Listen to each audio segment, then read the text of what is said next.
What's up, everyone? It's Heavy D, Darron Eats. Special guest we'll introduce here in a minute. We're back for episode 3 of Between the Buns, where it's the most fun, the hard-hitting, the hardest action for multiple reasons of a competitive eating podcast. We are joined with special guests today, none other than the legend himself, the heartthrob of Major League Eating, Brett the Branimal Healey. Sadly, he's retired.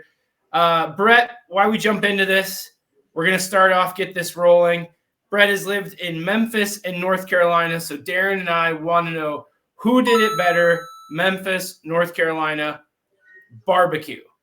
Oh, dude, this is going to be a hot take because I'm in enemy territory right now. Dude, Memphis barbecue for sure. Yeah, North Carolina barbecue doesn't hold a candle to Memphis barbecue. Doesn't even hold a candle.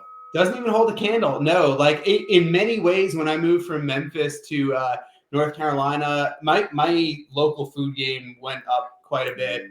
Barbecue took a step back, not going to lie. Oddly enough, even I have 2 different barbecues to choose from. Your vinegar style, you got your mustard style. I like them both. Don't get me wrong. I'll get down with both of them. They're just not the same as good old, Memphis, sweet, smoky, good blend of everything. So let's just get that hot take out of the way. Let the hate, the trolling comments flow. I'm ready to take it. Let's go. So Memphis over NC for barbecue. Yep. What about beers? We know you are, Cicerone, a beer aficionado. I got a nice crap. I'm actually drinking a Memphis beer right now. Strizzle Beer IPA from Wiseacre Brewing, host of the Dogs and Donuts run. The beer game, however, as much as I do love some Memphis beers, and there are some elite Memphis breweries, the beer game here is just stupid good. It's crazy. Us being, only a few hours away from Asheville, there's a lot of Asheville breweries that are opening tap rooms in the Raleigh-Durham area. So, yeah, we're getting a lot of good spillovers for some excellent craft beers. But, yeah, I went from good to great in terms of craft beer. So no complaints on either of those. So for those of you keeping score at home, that's 1 for Memphis and 1 for North Carolina. We're going to move on to number 3, food challenges. Who's got it? I got to go with Memphis on this one. So I'm going to set aside the fact that there is an obvious personal bias there. I mean, the Branimal was pretty much born in Memphis. That's where I, kind of found my game, got into the scene. The hobby really started picking up in Memphis. Yes, the Branimal was born in the shadows of Memphis, just like B.B. King and Elvis. Exactly. Right in the alleys, right next to Rendezvous Barbecue. That's where the Branimal was conceived, born, thrived, flourished. Both compared to, Chicago, for example, there's obviously a huge foodie city, tons of food challenges around there, some that have come and gone, giant ones. Memphis definitely had a better food challenge game, and probably for a few reasons why. Let me get Raleigh out of the way first. So obviously I'm retired now, so I'm not hitting the food challenges nearly as hard as I used to. It's a soft retirement, so be on the lookout for a food challenge here or there. If he takes Viagra, he'll get back in the game.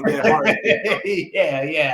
But it's not nearly as regular as it was in Memphis. There's a handful around here, ones that will, considering I'm down to I'll do maybe 1 to 2 food challenges a year now. There's enough to keep me busy for a few years, but there's not really any iconic food challenges around Raleigh. There's, some decent ones. Highway 55?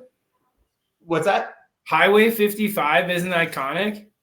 I guess I wouldn't say it can be iconic maybe in the East Coast, like North Carolina or South area. Darron battled the Highway 55. Come on, man.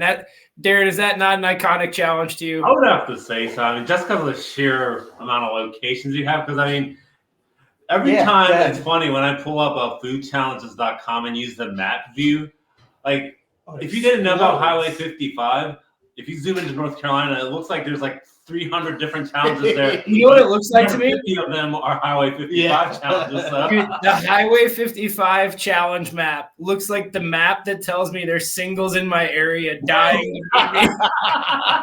Yeah, dude, you gotta splush all that to the side and everything. I would almost say, so maybe not the challenge is iconic, the contest, like the invitational. I remember that one. That was a cool iconic. And that actually does take place in Raleigh. So really? For that reason, okay, maybe the challenge isn't iconic. It is spread like herpes all over the state, that's for sure. But the contest for sure is iconic. You saw. So Raleigh has Highway 55 and the Krispy Kreme run, right? Isn't that in Raleigh too? That was the birthplace of the true Krispy Kreme run, not the unofficial, ripoff version that I had in the Wish version. Memphis. Yeah, the official one is in Raleigh. But food challenges, I mean, yeah, dude, you had walked, with me from my apartment to Kooky Canuck, one of the most famous food challenges in the United States. I live 2 blocks from there. So yeah, Memphis, both for personal reasons and, dare I say, objective reasons. I think Memphis is a better food challenge city than Raleigh, despite both of them having very alluring things of their own. So that's Memphis for barbecue and food challenges, beers for North Carolina. The last one we got here, which Darren and I are both interested the most in, I would say. Boy. Big titty goth bitches. Who has the better version?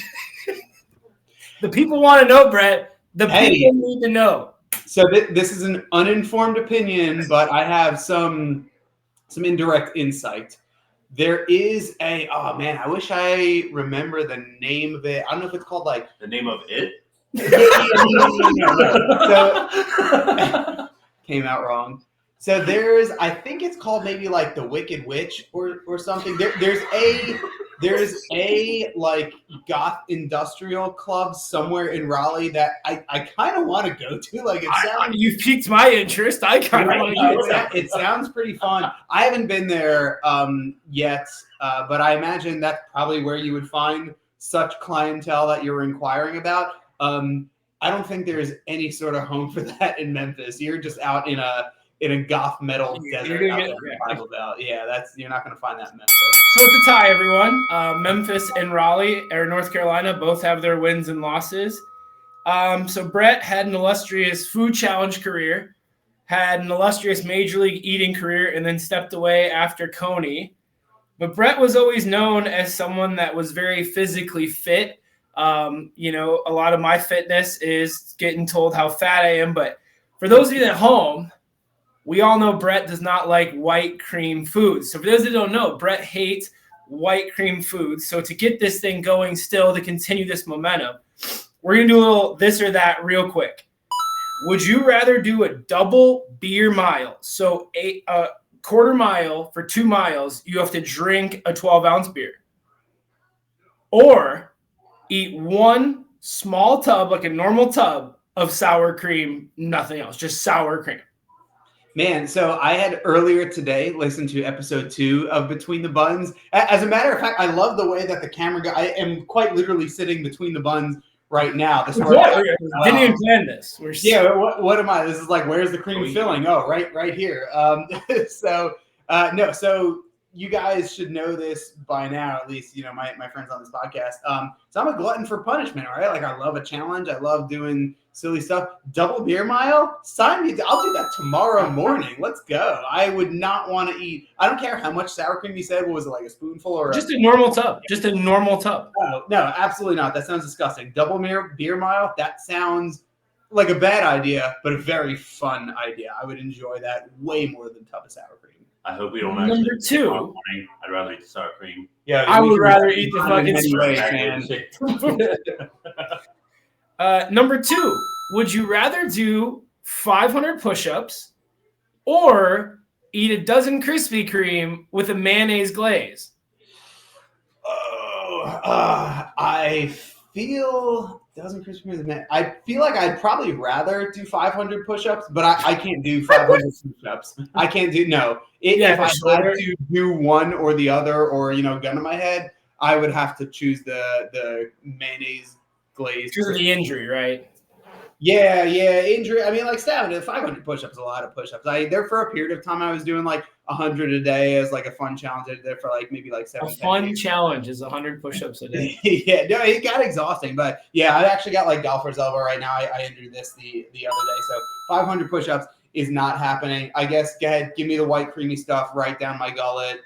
I'll say See, D, I think this is how other people feel about us doing like 10-pound food challenges. How we feel about him doing 100 push-ups. Just like, what? Like, no, dude. Give me the donuts. I'm good. The last one before we get into it is: would you rather do a 15-minute cold plunge or eat 2 jars of normal, unheated, straight out of the jar Alfredo sauce?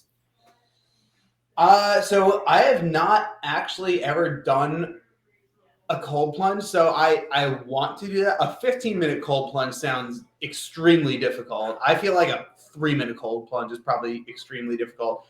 But I would also venture a guess. I mean, you have personal experience in this, so correct me if I'm wrong. There probably is a certain threshold, like once you get past like 3 minutes or 5 minutes, where you're just so overloaded with like adrenaline, endorphins, just embracing the suck in your brain, where it's just like, okay, this just can't possibly get any worse. So a 10-minute and a 15-minute might sound like the same thing.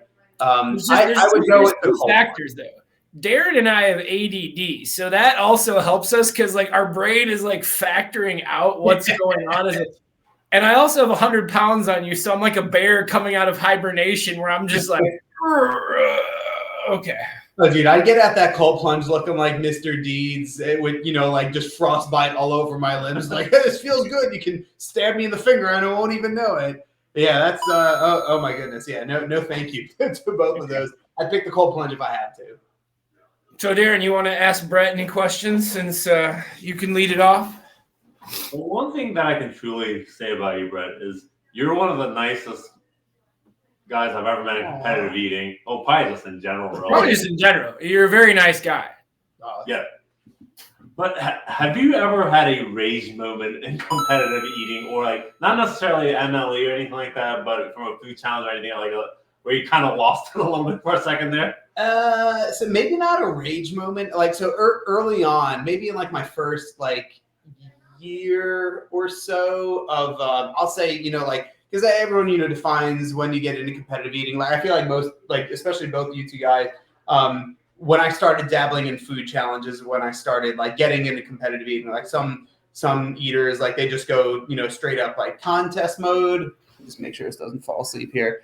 I definitely, like most people, I think, did challenges long before I started doing too many contests. So early on, like if I failed a challenge, even if like I didn't get screwed or if like something went a little wonky, if I just failed a challenge like fair and square, sometimes that would like eat away at me like in an unnecessary way. Like for 2-3 days, like I would like really beat myself up about it. It's silly, very, very silly, looking back in hindsight. But I would say the opportunities where I probably should have gotten some rage, like they all came later in my eating, where I had already sort of, okay, whatever, this is fun. I'm just having a chill time.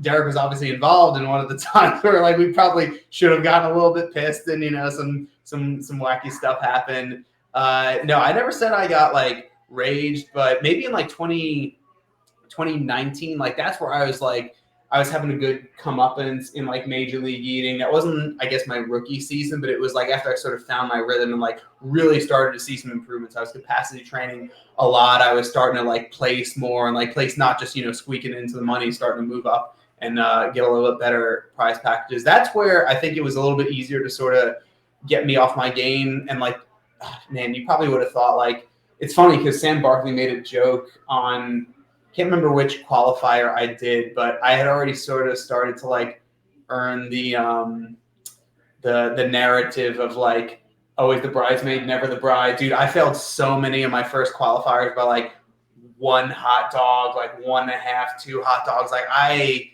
came so close to punching my first Coney ticket several times. Like my number kept going up and up too.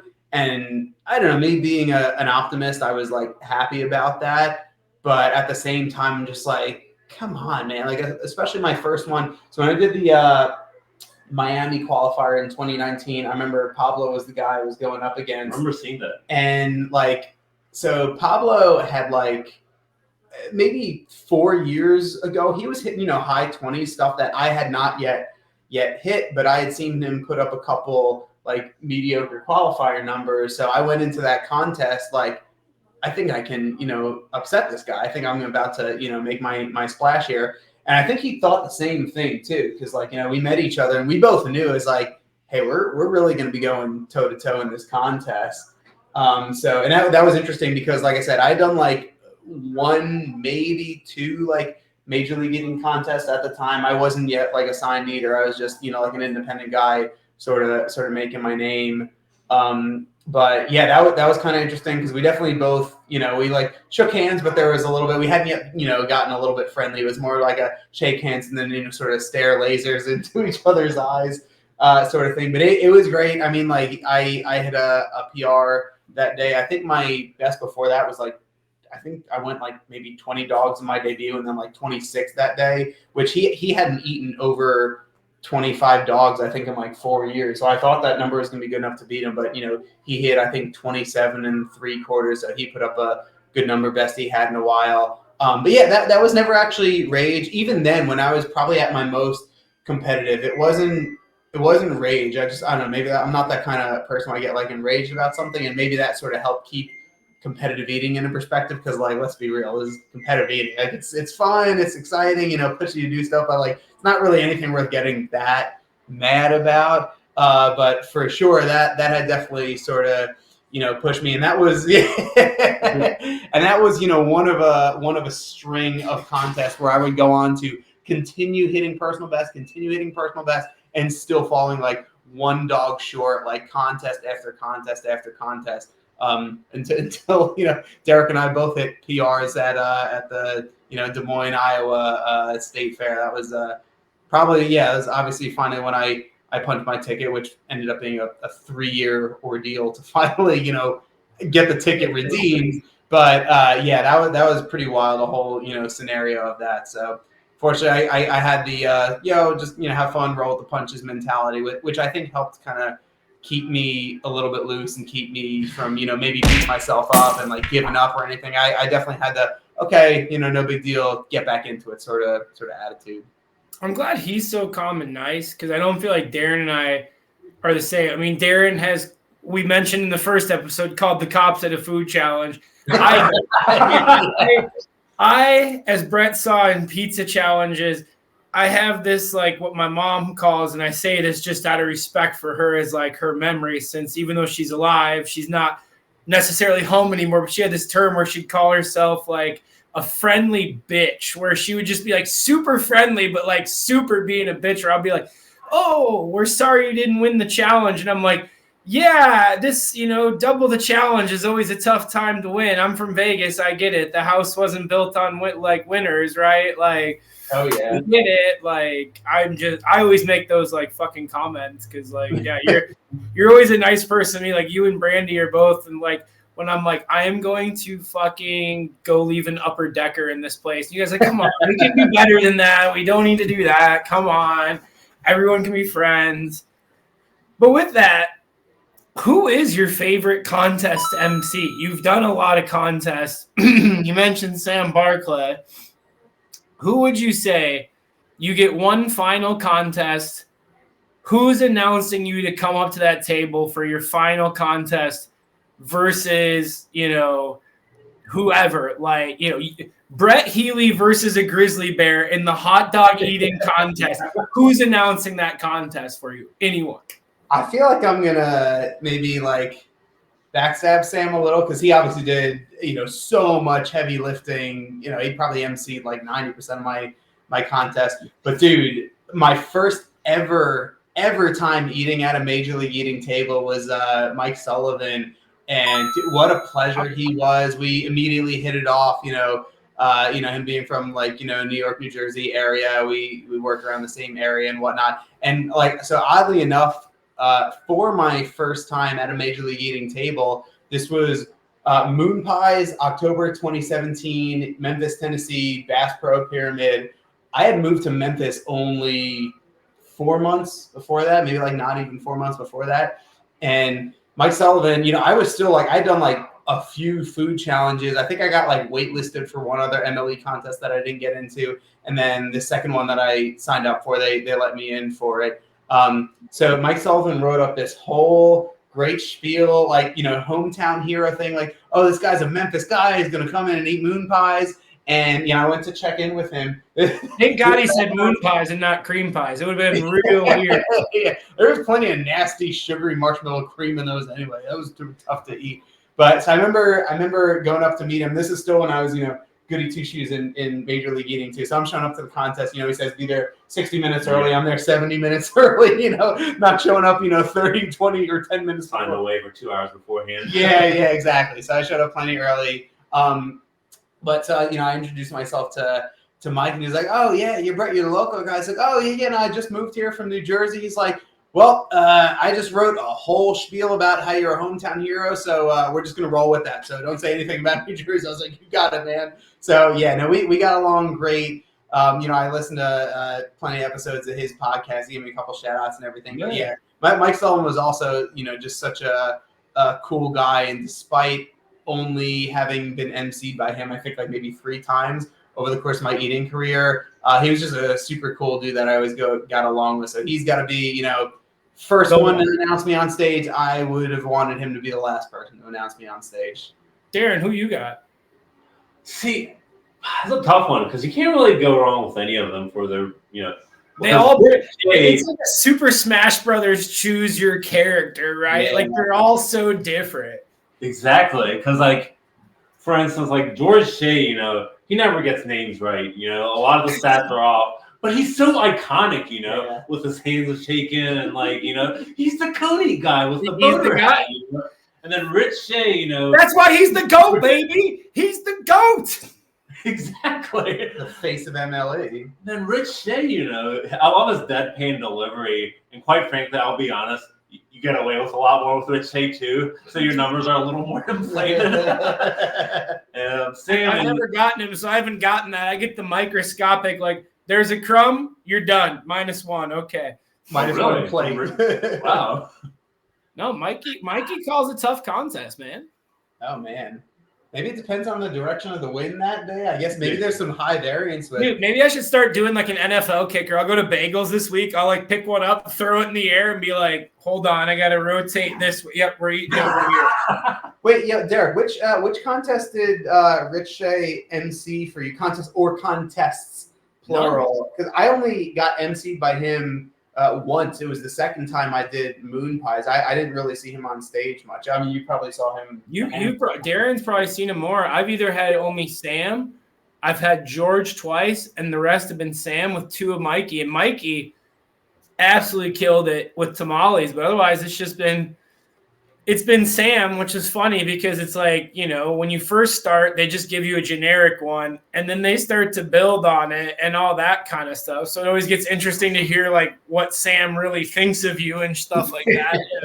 Once he gets to know you, yeah. At tamales, I tried to I got T-shirts from the sponsors, and then I got cups from the sponsors to give out to kids, and I'm like, oh, walk up, and I'll throw them in the crowd, and then I'm like, I'm gonna hit a kid like Eddie in the head. And I'm going to get the shit kicked out of me. This is terrible. So I'm walking up and I'm like, here you go. Here you go. Thank you. I'm like, okay, I can't do it. You mentioned you were training. What was your training like? I mean, homeboy next to you was training like Rocky in the woods, beating up animal meat, hanging in his barn. And, if you've ever seen Beer Fest, Darren would hold kegs over his head while riding a bike, drinking Rams's. I just self-loathe and sit in the dark. So Batman, Christian Bale style, what's yours like? Man, so my training, like many, had evolved. Obviously training for competitive eating is not a well documented, art. Dare I even say science, definitely an art. Once I'll again reference the 2019 year, once I sort of found my click, I had graduated out of 4 pounds of steamed broccoli, 5 pounds of grapes, half a gallon of water. And yeah, dude, I feel like a lot of people start with fruits and vegetables and liquid early on. And then once you realize, for me, it was once I got past 7-pound food capacity. I was like, I can't do this every single day. I was like talking to, a handful of eaters at the time and just like, this is just too much to do. So I, graduated from like the healthy foods, which don't get me wrong, I think is if like time and money and effort is no object, that's a better way to train. Like absolutely practice like you want to perform. You're going to be taking in foods and liquids, whether you're at a restaurant challenge or at the contest table. So that's definitely the way to go. But I mean, it's just so much easier to just chug instead, especially when you're going like, I think I maybe did like one day where I would do it a couple times a day. Usually it was like pretty much a daily activity. So yeah, I'd have like my lunch at 10:30 a.m. and like, I just sort of let all that pass through me. And like right before I ate dinner at like, 8:30 p.m., I would just, and I got this idea from you, Derek. I like the idea of like, not maybe just to your capacity, but like, okay, what contest do you have coming up? I know, right? Yeah, taking strategy from you is not usually a recommended activity. But I love the idea of just, hey, if I got a 10-minute contest coming up, set the timer for 10 minutes and get as much inside of you as you can at 10 minutes. So, okay, so that idea comes from him. All right. He told me that. I love that. I love that idea.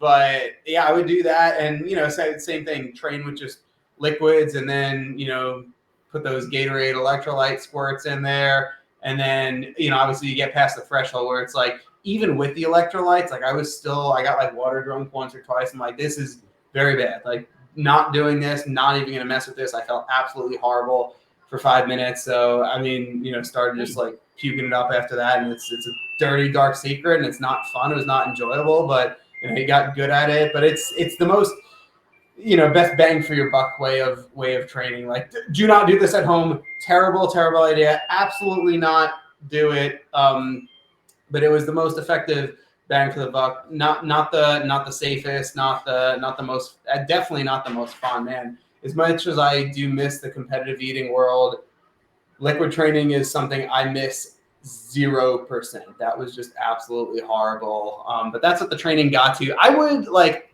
a couple times do like practice runs with like certain foods. Obviously, hot dogs with them being the most important food and a pretty like technical food too. It really is amazing. Not just that the hot dogs are like the marquee food of competitive eating, but the fact that like, man, they hit on everything. They hit on speed, they hit on capacity, they hit on rhythm, technical aspects.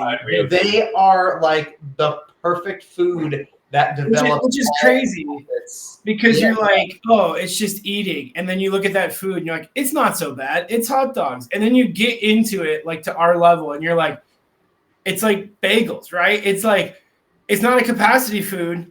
It's a technique, like who can get them down, like who can swallow more, who can do that. Like hot dogs, like you said, it checks every single box. And just like the and I don't know how we're gonna transition to this, but like just like the 6, 12, 18, 24 challenge, no matter which one of those four things, if someone says like, oh, it's a technique food, it's not a capacity food. No, it's a capacity food. Oh no, it's a speed food. Yeah, well, like there's no wrong answer to that. It really just hits on everything. So like those I would do, practice runs with like a few times if I was getting ready for a qualifier. I never, got to the level where I was anywhere close to like placing at Nathan. So for me, it was more identifying who's my opponent going to be, what do I think they're going to hit? What do I think I need to hit? And just like in many things in life, I tend to not compare myself to others, but compare myself to how was I yesterday. Just get better than your past version of yourself. So that was what I was focused on a lot with hot dogs. But like there were a few things where if I thought there was going to be any sort of technique, I would usually do like a small practice run in. Like I did Hostess Donuts once, and that was a tough one. That was a fun one though. I like that. I wish I had an opportunity to do that one again. I think the year I did it was the last year. I think it was. They did it in Texas one year. I forgot because I did it back in Philly. Yeah. I think that was the inaugural year when they did it in Philly, and then after that they did it in Texas. Oh, right? So it was only 2 years, I guess. Wow, that's a shame. Yeah, they did it in Philly and then in Austin. Yeah, I ended up doing it in Austin, and that one I was like, I wasn't totally sure what to expect for that. That was weird because that's only a 6-minute contest. It was like really short. Really? It's only 6 minutes? Yeah, that was only 6 minutes, but still, like, the numbers are insane. I mean, donuts are small. I did like 143 or something, and like that was good enough to like I just missed third place by maybe like 10 donuts or like not even 10 donuts. So that was like really tight. I mean, it was me and like Juan Nayave beat me by I think like 6 or 8 donuts, and then like you jump up 40 and there's Joey, and then you jump up another 60 and there's Esper who ate like 100 more than I did, which is absurd in 6 minutes. But like that was a cool like technique food, and that was interesting. I don't know how different your experience was with that. Like for me, half of that was like how many chews is enough, because I knew it was going to be lightning fast with 6 minutes, and like they disintegrated so fast. So I was practicing with like I think I did one practice run where I got like 25 to 50 of them, and just I knew they were going to be in bowls, so just pick them up, and like the thing I focused on was like, how many are you picking up in your hand? Is it going to be 2? Is it going to be 3? And I got to the point where I was picking up and like kind of squashing them so they're almost crumbs by the time they went to my mouth, and then just pick it up. And I try to avoid chewing, just pick it up, chew as little as possible, but pretty much, swallow them whole or swallow whatever chunks you had. Like, I don't know, what was your kind of approach for donuts? Yeah, very similar approach, but I actually didn't do any hand chew because I remember I only did one full practice run where I bought enough. Well, I didn't even know how many to buy because I'd never tried to eat donuts in mass before. But Darren's asking the guy at 7-Eleven, "Hey man, how many donuts do you think you could eat in 6 minutes?" Exactly. 3 bags. Thank you. He's gonna say either 20 or like 600. Right. But I remember I did terribly on my first practice run. But then I realized after that run too, I was like, okay, this is definitely a technique because I'm not full after this. So what I ended up doing every day, I would stop by the 7-Eleven and buy me like the little roll of donuts, and I would just work on technique. And I found the one thing that worked. I would get 2 at a time like this, just throw in my mouth whole, and just use, pretty warm water, not to the point where it's like scalding hot or anything like coffee, but warm water. And I would just swallow it whole, and it would disintegrate into this mush, and I would just rinse and repeat. Yeah. Although in the end, it did end up requiring a decent amount of capacity because I remember we used a lot of hot water. Tons of fluid. Yeah. I want to say I got a little over 200 that time. Yeah, that contest was a hard one. That was like all like you had to find your rhythm. Like rhythm was not to rinse and repeat a Joey moniker, but yeah, technique was everything. Rhythm was everything in that contest. Yeah. Pretty wild. All that to say that so I mean, I didn't do, unless I thought it was going to be a very technical food, like pepperoni rolls. I did a practice run for pepperoni rolls. That was a tough one. Yeah. That was a lot of jaw chewing. That was one of the few contests where they allowed dunking, but even with the dunking, it doesn't do anything. The bread is so dense. Yeah, it's tough. And when I thought, pepperoni rolls, that sounds great. There's going to be pepperoni and cheese and sauce and rolls. No, it's not. It's literally a few sticks of Slim Jim, squared off pepperoni rods in a dense football of bread. So the numbers for that were kind of low too. But all that just to say that as much as I consider myself a strategic, technical person, I like to break down things. I like to analyze things. Capacity and grit was, I think, never really my strong suits in competitive eating. I was very methodical and just really try to approach it as strategically as possible. I didn't do that many practice runs. I would watch a lot of game film of other eaters made with past year's contests, and then just sort of mentally go through it, try to do my best. And if I thought I was going to benefit from a dry run or two, I would do 1, maybe 2. But for the most part, I avoided that. And again, because, competitive eating was only such a big part of my life, I dedicated some effort to it. But okay, I'm not going to go order anything online that's going to cost $50 to ship here that I can't get in Memphis to practice authentically. I would, again, bang for buck. How can I best recreate in a, small sprint style setting, a 4 to 5 minute run, kind of get my feel for the rhythm so I'm not going into the contest totally blind, totally dry, and then just sort of do my best on game day. So Brett is internet famous for attempting a 6-12, 18-24 challenge. That is, in any order what you choose, you have to do beers, donuts, miles, and self-gratification. Darron, what would you lead off and choose as what would you do? Because Brett was not good. You get a 24-hour time limit. And I believe Brett tried to finish it in under 10? Was that what you were going for? Under 8? 8 hours was my goal. I almost made it. Didn't quite make it. What would you go with, Darron? Well, let's go with the lowest common denominator for me, which is going to be the self-gratification. Self-gratification has to be 6, right? Like, I don't think anyone's doing anything other than 6. That's even in 24 hours. It's a tough order to fill. That's 24. Like, and then for me these days, then beer. So what does that leave you? 18 miles. 18 miles and 24 donuts. That was my numbers. I did six wanks, 12 beers, 18 miles, 24 donuts. That's the best part about this challenge is like choosing the number is like just as difficult and mind consuming and fun as actually doing the activity. It's so tough, man. No matter what you're picking, it's always going to be difficult. What do you think your time would be these days? Having those pick numbers: six wanks, 12 beers, 18 miles on foot, 24 donuts. What do you think your finish time is? 1 week.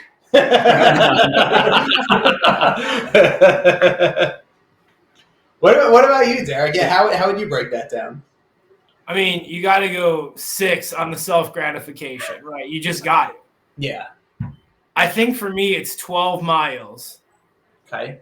18 beers, 24 donuts, 6 hours. 6 hours? I think I can do it. Ooh, dude. Please do. I'm not going to question the beer. He's not questioning. That's 3 beers an hour, 1 wank an hour, 2 miles an hour, and 4 donuts. It sounds like I'm like David Goggins.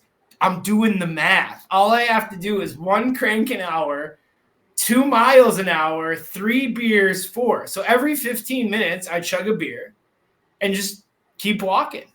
I don't know how pun intended, how cocky you think you are about the 6 wanks in 6 hours, but so I'm going to give you a little insight. So obviously, when you're filming that for your YouTube channel, you can't get too into the weeds with it. It's got to be, Scouts honor, you're filming from a vlog type of perspective. But I tried to pull a fast one coming out of the gates, and it did not go well.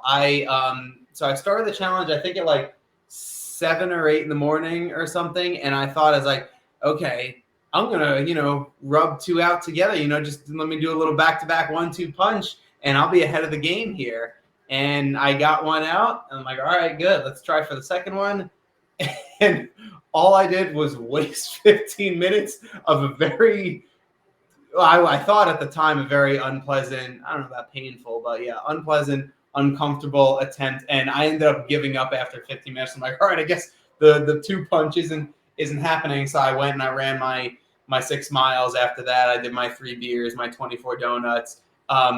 Yeah, dude, little did I know that like wanks number 4 through 6 were all going to be near impossible, and each one getting exponentially. Even with those arms and forearms, they were impossible? Dude, it was not about fatigue from here down. It was about fatigue it's from not here about the size of the dog in the fight. It's the size of the fight in the dog, okay? Oh, my goodness. Yeah, it was tough, man. Like I don't know, towards the end, like literally this is what was happening at the end, just like just like a dry. It was like the Michael Jordan meme. Stop. Get some milk. Dude, it was tough. It was tough. But with that being said, I mean, I didn't dig all the way to the depths of the deep dark web. But for the little bit of research that I did, I think I have the fastest time at like, I think 8 hours, 20 minutes, 8 hours, 24 minutes. I mean, I'm going to take a Scout's honor on that for you. I don't think very many people are touting that record, but there's no new record undefeated challenge in that one. I don't think anyone should attempt this challenge, but Derek, if you think you could do in 6 hours, I would. I'm just curious, like that. My ADD. When you did that, I'm like, this is just curiosity. Like, what can we? I'm a big fan of pushing the human body. As I talked with Darron, what is a food challenge anymore. If you know you can eat 15 pounds and you go to a 3-pound food challenge, is it really a challenge, or are you just having a big lunch? Like, so when that came out, I was like, what can we do, right? Like, my thing here was I ate a 5-pound burrito and ran a 5K. I want to know what the human body can do. Dude, yeah, your Chipotle mile was amazing. The 5-pound burrito, the thing you did with like handshake bets too, the eating and then hitting the treadmill on the gym, was it the 12. That was so funny. That was amazing. I couldn't imagine. I am still pissed about that because I do feel like I can do that under 2 minutes. Oh, I think you can too. Yeah, I mean, they were more shocked because I'm like 250 pounds.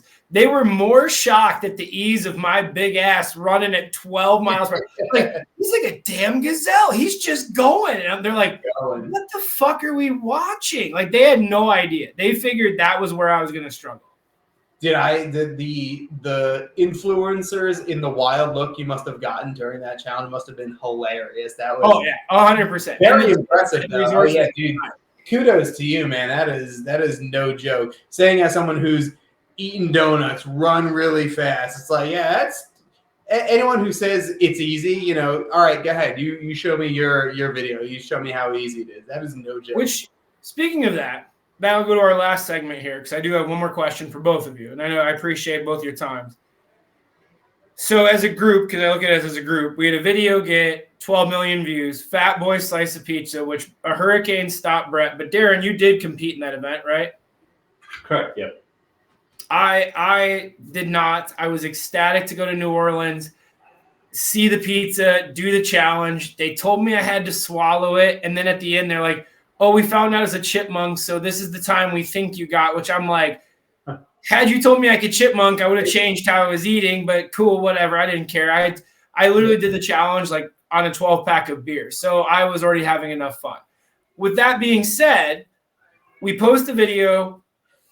They think this is the easiest 10 grand in the world because there's a sign in Fat Boys that says, if you beat the record, $10,000. And people are legitimately like looking at booking tickets to go to New Orleans to try to beat Joey's record because they think that is the easiest challenge. Now you said, oh, it's so easy, do the 6, 12, 24. You've both eaten Fat Boys, right? Brett, you've eaten Fat Boys or have you not? No, I have not, sadly. I wanted to. So why do people think that some of these challenges are so easy? I don't understand. It's easy when you're a keyboard warrior, man. This goes outside the scope of competitive eating. It's so easy when you're an anonymous keyboard warrior to just like, I can do this, I can do that, yada yada. Yeah, okay, put up or shut up. I mean, it's fun. It's just noise. But like, so both of you have eaten Fat Boys. Granted, Derek, you as a challenger, but still obviously sprinting and trying to go for the record, and you sprinting, but not for a slice for I did do both though. Oh, you did the challenge also. Yeah, I started off as the challenge, and I actually just did the challenge because I wanted to get a feel for the pizza. It's a good idea before the contest. Definitely. Darron walked in with this mustache. $10,000 bounty though. They did not have that at all. No shit. Yeah. Because I think, I did it in like a minute, something I don't remember off the top of my head, but I just did it more as like a practice run to get a feel for the contest. And then the actual contest itself, I can't remember if it's an 8 minute or 10 minutes, but I think I did like 4.5 slices, something like that. Yeah. That's good.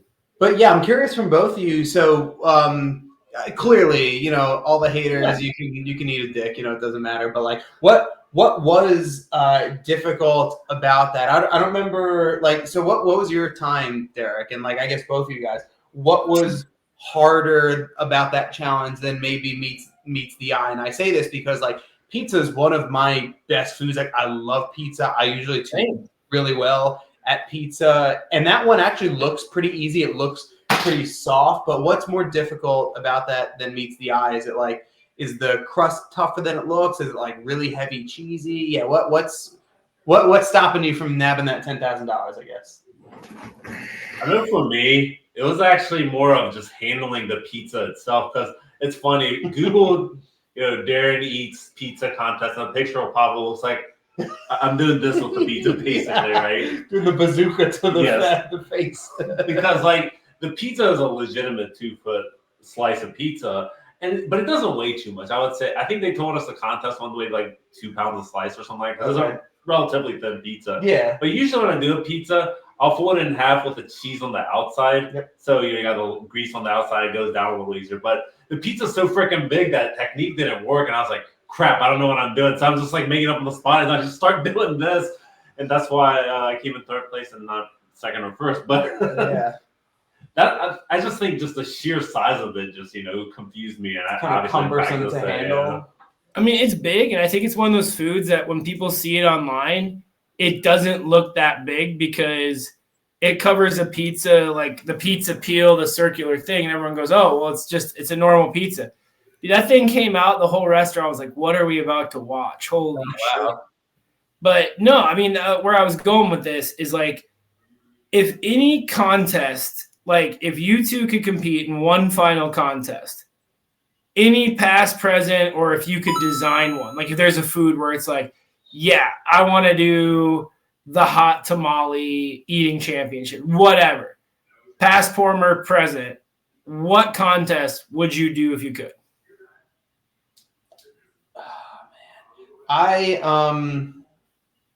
It's gonna be off the cuff. I could probably give 3 to 5 responses of this, but I'll just give you the first thing that came to mind. I never got the opportunity to participate in Able Skeevers. That one seems fun and kind of tasty. That one looked pretty cool. Weird that I'm saying this because like I'm not great with sweets. I'm like okay with sweets, but they weren't sweet. Wall pretty early. They seem more starchy, right? Like there's a little bit of powdered sugar on them. It's not like that much of a sugar bomb. The Able Skeevers probably would have been a fun one, I think. I remember it was in a small little Dutch settlement too in Elkhorn, Iowa, I believe. Yeah. Was that also like a cool, like really like hometown? Like everyone was. It was really interesting because when you drive into the town, and first off, no cell reception, no matter which provider you have. Instead of a cell tower, they have a huge windmill as you enter the town. Oh man! You eat in the fire station. Yeah, like you're in the fire station. The whole town's out. It's a good time.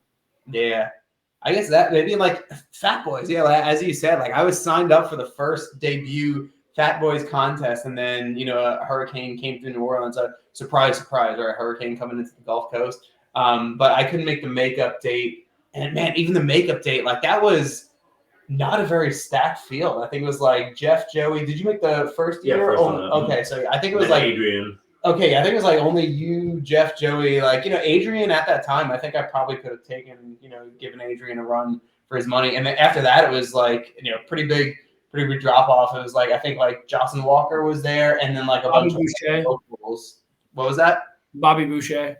Yeah, Bobby Boucher was there. Yeah, that one I feel like because dude, I'd love to if I ever make it back to New Orleans, I'd love to do Fat Boys Pizza. But for me being, I do it with you, and this time I won't drink a 12-pack of beer before I do it. Yeah, what a novel concept, right? Like that's just so fascinating that you get. And I was listening to this in the today's podcast or the last Between the Buns podcast, how you get you unlock an extra little bit of zing when you have like a few beers in you. Like I definitely do not feel that way. I have maybe more fun if it's like an easy like 3-pound challenge, and you got 30 minutes to do it. Okay, if I had a couple beers, I'm gonna have a good time. I don't mind ripping through that, but I definitely do not eat better when I've had a few beers in me. So yeah, no, that must have been pretty amazing. I'd love to give that one a crack one day though. The surprising part to the staff was, so I come in, I eat the challenge. They give you a $75 gift card. I order a pina colada, 2 other slices, and then sit at the bar and murder those. And they're just like, what is wrong with this dude? Like, who is this animal here? 100%. What would you bring back, Darren? What would I bring back? Well, what would you do as a contest if you could? Like your dream contest. Yeah. Honestly, I know this is kind of cliche and cheesy, but for me, Nathan's, because that's what got me into. Because I remember, me being a part Japanese myself, Nathan's was iconic because like Kobayashi when he won, that was televised on Japanese TV, everything like that. It would have to be Nathan's for me. For the food and novelty, probably oysters, just because I never got my chance to get the turkey for that. So good. No, man. How was the Joey Chestnut of oyster? Oh, I wish he would come out for that, but I think I could still take him. Man, you rattled off for 2 foods. We set that up. You and Joey in the Acme Oysters down in New Orleans. You think you can take it?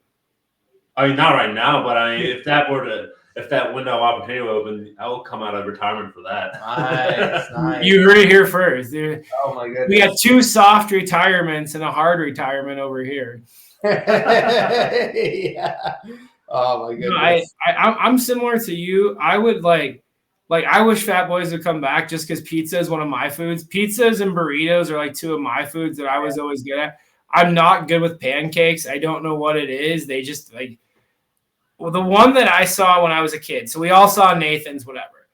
It was Kobayashi, and I always bring it up, but it was him versus a bear. And I'm just like, why can't we do this anymore? Like, Heavy D is going to battle a gorilla in a battle of eating a box of romaine lettuce, and just a silverback and a wall and me just going of romaine lettuce.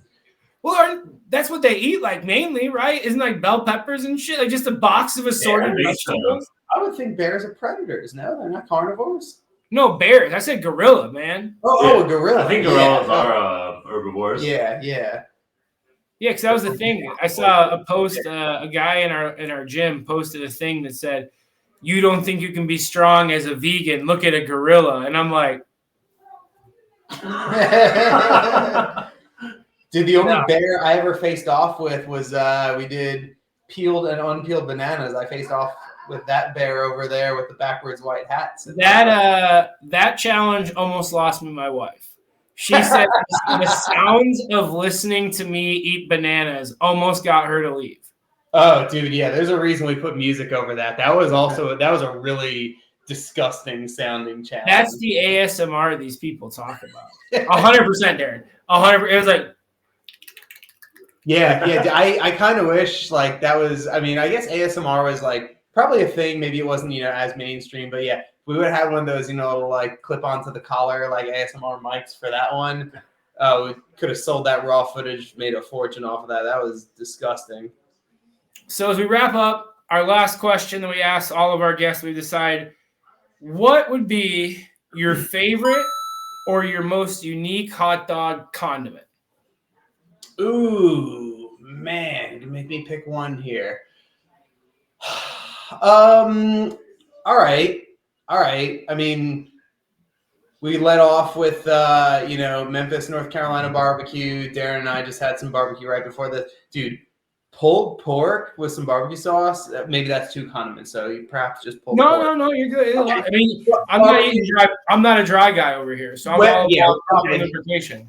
Wet barbecue pulled pork on a hot dog. Oh, yeah, dude. I still am traumatized by hot dogs. I do not want to eat hot dogs. I might dabble with one just to try to remember what it was like. I'm not a big hot dog fan. He's got PTSD. Yeah. I mean, I've been like hot dogs like before competitive eating. I was like, okay, but yeah, now he touches his own hot dog and he's like, No, that's why I only take my hot dog out when I'm sitting between you 2 buns over here. Yeah, dude, wet pulled pork barbecue on a hot dog, that would be the bee's knees. I'd get down with a hot dog for that.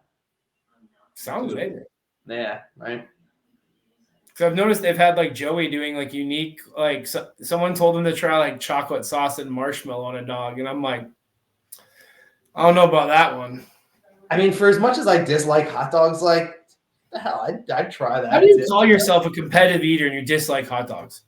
Oh, dude, that shows you how much grit is put into this. That I don't even like what I'm eating. I'm still shoveling it down as much as I can. That's it's not about enjoyment. That's purely I'm doing work at the table when I'm eating hot dogs.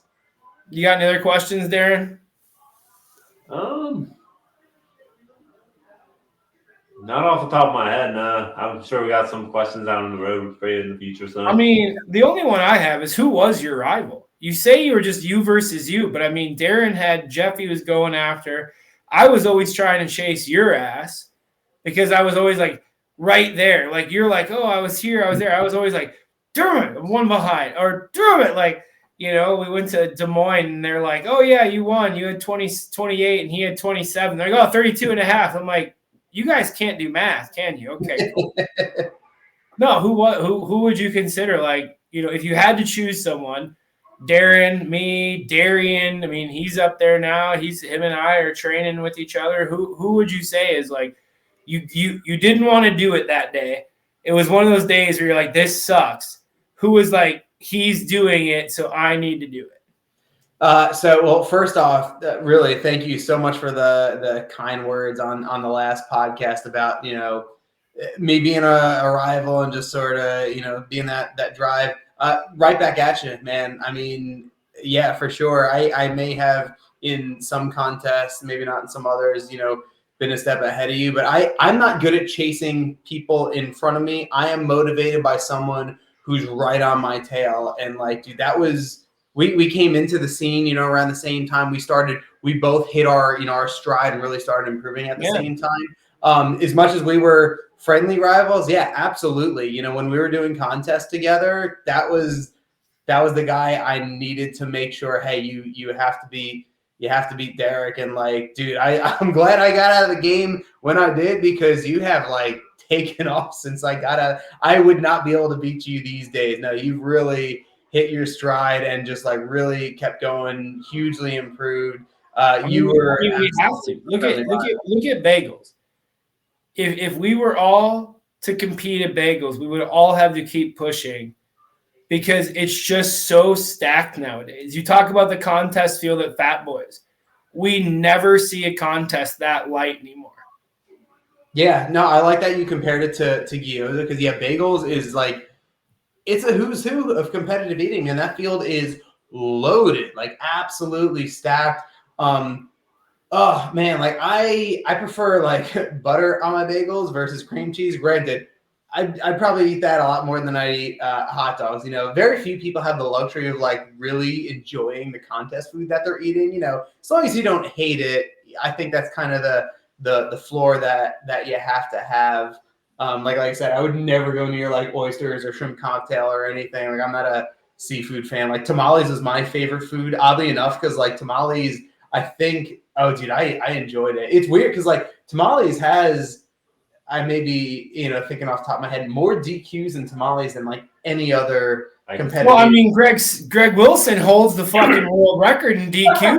It's like every year he eats, you know, I coughed 70 tamales and then DQs with like a minute to go.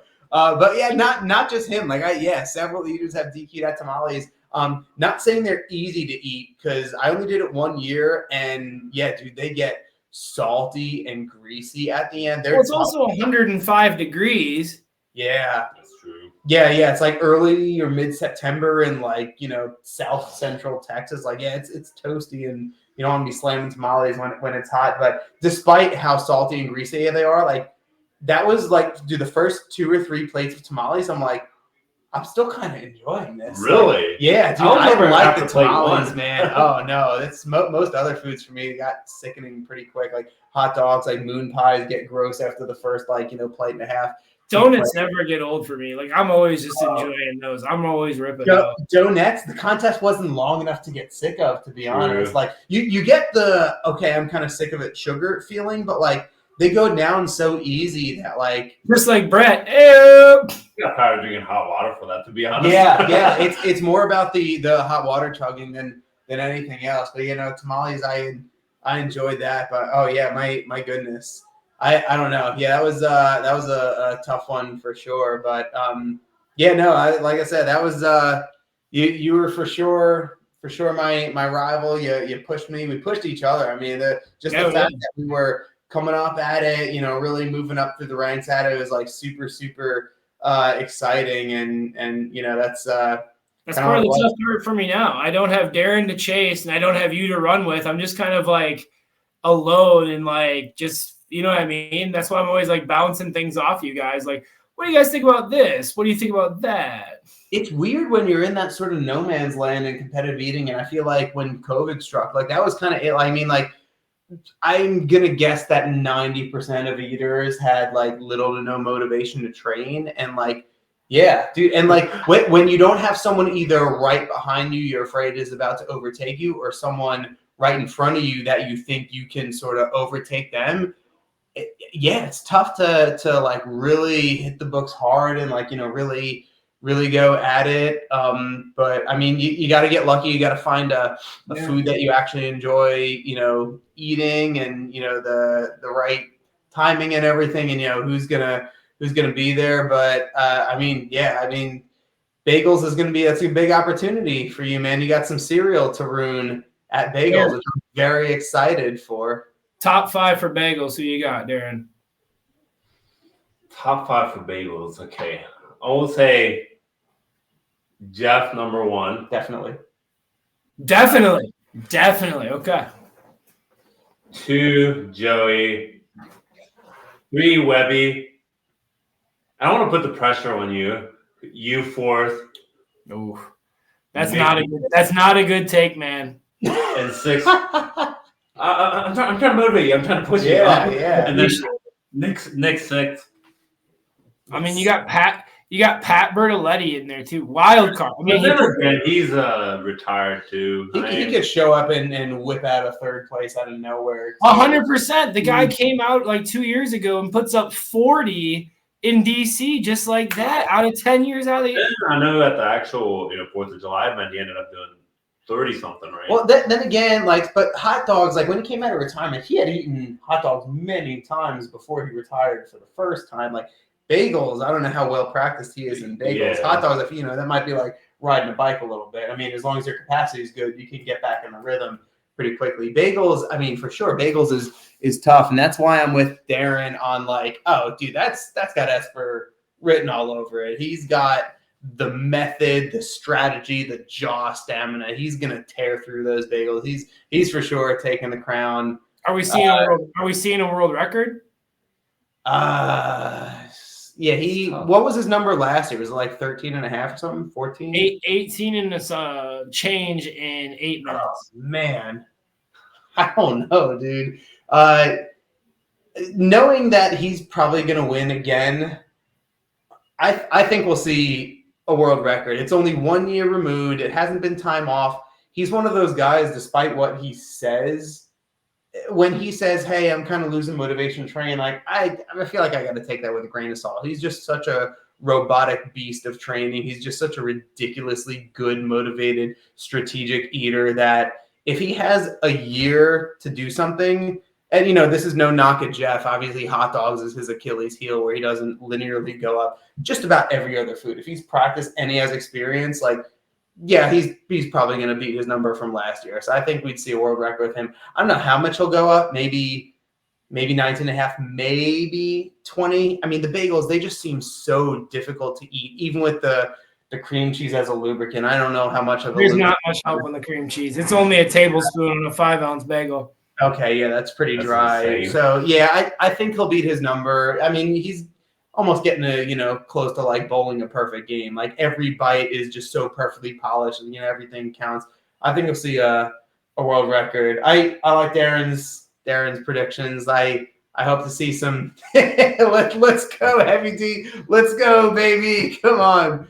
Put some chocolate in that cereal. Based off my strategy run today, I'm going to have an interesting strategy, way different than last year. Okay. Focusing on more smaller bites because last year I couldn't get the water to break through the bagels as well as I wanted because the outsides boil because they do them true New York style. It could not get through that much. So there was a couple of times that I had to I'd go to swallow. It was not ready. That's why I think Webby might actually come in second because he has that gift where he can just come in, bite something, and you watch him and he just grits it and can swallow it down without water. He just goes, and I'm like, yeah, I don't have that card. Yeah, he is. I am going to pull the magician Darron Eats card and turn a 3-pound bagel contest into a 2-gallon chug fest. That would be part of my plan. There you go. I like it. So looking forward to the results of that contest, man. Going to be a big week to await that. I just want five. It's the closest I'll get to $5,000 in a competitive eating stage. Nice. Do it. Because proud. Thank you, everyone, for tuning in to episode 3 of the greatest podcast ever created for competitive eating, the hardest hittest action. This was the Branimal edition. We're going to definitely have him back. As you heard, there was no shortages to talk about. Make sure to like, share, and subscribe. And if you're an eater and want to be on this and get roasted and toasted, by all means, let us know. We'd love to give you a go. Till next time, stay sick, stay thick. It's sick. It's piss. Peace.